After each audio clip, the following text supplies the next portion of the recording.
हे पोरा आल्या का गणपती घालून आल्यापासून लयच गप गप झालाय. कोण बोललोय तुला काय?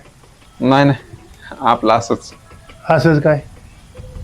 मगाशी ती मूर्ती घालवायला गेलेलो का नाही, तेव्हा तिथलं चित्र बघितलं, एवढं बेकार वाटलं का नाही.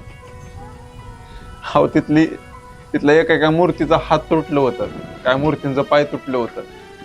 लोकांच्या एवढं जीवावर आलेलं ना मूर्तीचं विसर्जन करायचं, लांबनच असे मूर्ती पाण्यात टाकत होते लोक.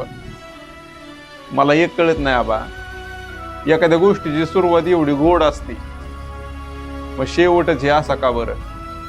त्याला माहिती नाही, पण कदाचित ह्याच कारणामुळे माणसाचा बी शेवट असाच होत असेल. मेली नाती गोती सारी, नाही चार खांदे करी, रोजचीच प्रेत इथं नाही कोणी द्याना.